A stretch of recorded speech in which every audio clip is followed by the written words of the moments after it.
Basahin po natin ang Genesis 9.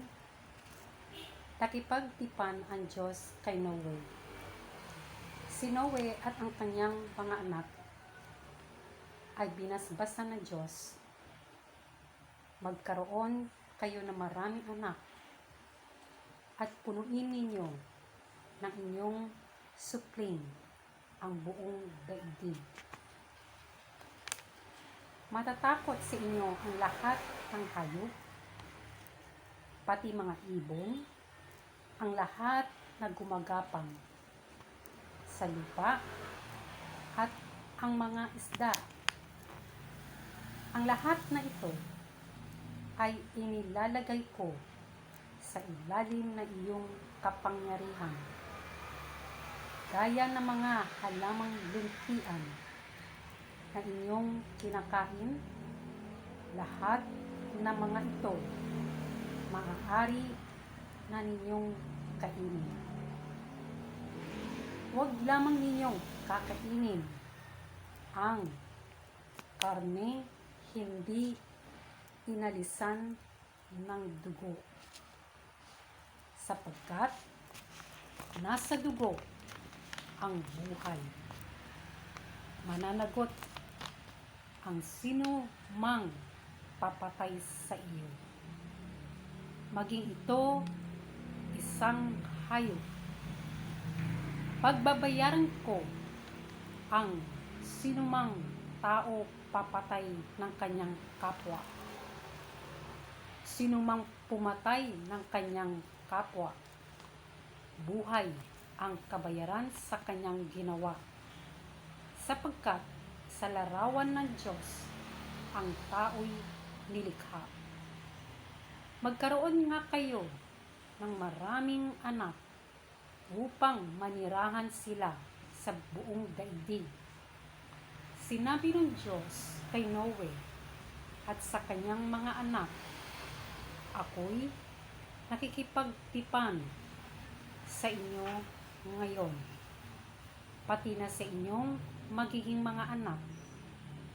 Ngayon din sa lahat ng mga bagay na may buhay sa paligid ninyo, sa mga ibon, pati sa maaamo ay ilap na hayop na kasama ninyo sa barko. Ito ang aking pakikipagtipan sa inyo. Kailanman hindi ko na lilipulin sa pamamagitan ng baha ang lahat na may buhay. Wala nang baha nagugunaw sa daigdig. Sinabi pa ng Diyos, ito ang magiging palatandaan na walang hanggan tipan na ginagawa ko sa inyo at sa lahat ng hayop. Palilitawin ko sa mga ulap ang aking bahaghari, at iyan ang magiging tanda ng aking pakikipagtipan sa inyo. Tuwing magkakaroon ng ulap at lilitaw ang bahaghari, alalahanin ko ang aking pangako sa inyo at sa lahat ng hayop. Hindi ko nalilipulin na baha ang lahat na may buhay. Tuwing lilitaw ang bahaghari, maalala ko ang walang hanggan tipan na ginagawa ko sa inyo at sa lahat na may buhay sa balat ng lupa.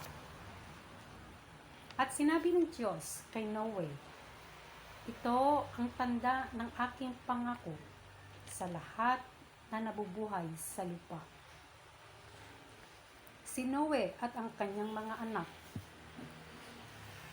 Ang mga anak ni Noe na kasama niyang lumabas sa barko ay sina Shem, Japhet, at Ham, na ama ni Kanaan. Ang tatlong ito ang pinagmulan ng lahat ng tao sa daigdig. Si Noe ay isang magsasaka at siya ang kaunang-unang nagbukid ng ubasan. Minsan, uminom siya ng alak at nalasing. Nakatulog siya hubad sa loob na kanyang tolda. Sa ngayong ayos, nakita siya ni Ham, ang ama ni Kanaan, at ibinalita ito sa kanyang mga kapatid. Kaya kumuha sina Shem at Japhet na balabal, inaladlad sa likuran nila at magkatuwang na lumakad ng patalikod patungo sa tolda. Tinakpan nila ang katawan ng kanilang ama. Ayaw nilang makita ang kahubaran ng kanilang ama. Nang mawala na ang kalansingan ni Noe at malaman ang ginawa ng bunsong anak, sinabi niya, "O ikaw, Kanaan, ngayon susumpain, at sa mga kapatid mo, ika'y paalipin." Sinabi rin niya, "Purihin si Yahweh, ang Diyos ni Shem." Ito si Kanaan maglilingkod kay Shem. Palawakin nawa ng Diyos ang lupain ni Japhet. Sa lahi ni Shem, sila'y mapipisan at paglilingkuran si Japhet nitong si Kanaan. Si Noe ay nabuhay pa ng 350 taon pagkatapos ng baha. Kaya't umabot siya ng gulang ng 950 taon bago namatay. Yun lang po, maraming salamat.